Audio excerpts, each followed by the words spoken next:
ইখতিলাফের বিষয় নিয়ে আসি। এই সাহেব বলতেছিলেন আমরা যখন ইখতিলাফ শুধু আলেমরা যখন ইখতিলাফ করে আমরা এটাকে মনে করি যে এটা ইখতিলাফ, কিন্তু অন্যান্য সেক্টরে যে ইখতিলাফ হচ্ছে ওই ইখতিলাফটাকে আমরা ইখতিলাফ হিসেবে গণ্য করি না, ওইটাকে আমরা পজিটিভলি নেই। আর আলেমদের ইখতিলাফকে নেগেটিভ নেওয়া হয়। কিসের জন্য? সমাজে আলেমদের ইখতিলাফটাকে এমন ভাবে হাইলাইট করা হয়েছে যে আলেমরা শুধু মতভেদ করে, কিন্তু প্রত্যেকটা সেক্টরে মতভেদ আছে। রাজনীতিবিদরা মতভেদ করতেছে, বিভিন্ন প্রফেশনে যারা আছে, উকিল, তারপর ডাক্তার, সবাই মতভেদ করতেছে, কিন্তু মতভেদটা শুধু দেখানো হচ্ছে কি শুধু আলেমরাই মতভেদ করতেছে।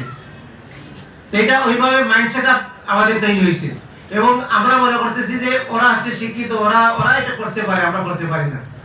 আল্লাহ সুবহানাহু ওয়া তাআলা আমাদেরকে বোঝার তৌফিক দান করুন। তো আমি আমার আলোচনা এখানে রেখে দিচ্ছি, তারপরে ইনশাআল্লাহ পরবর্তীতে কন্টিনিউ করব। শায়েখ চলে আসছেন, শায়েখের আবার এরপরে পরবর্তী যে শায়েখ আছেন তাদের শিডিউল আমাদের কি হয়ে যাবে। তো যেহেতু আমি আছি ইনশাআল্লাহ আমি আবার আপনাদের সামনে আসবো। ইনশাআল্লাহ আমার এই জায়গা থেকে আমার শুরু হবে এবং এতক্ষণ যে কথাগুলো বললাম এগুলো আপনাদের সাথে আবার জিজ্ঞাসা করবো ইনশাআল্লাহ, সেগুলো মনে রেখে শায়েখের বক্তব্য শুনবেন ইনশাআল্লাহ। জাযাকুমুল্লাহ খাইর। ওয়া সাল্লাল্লাহু আলা নবিয়িনা মুহাম্মদ ওয়া আলা আলিহি ওয়া আসহাবিহি।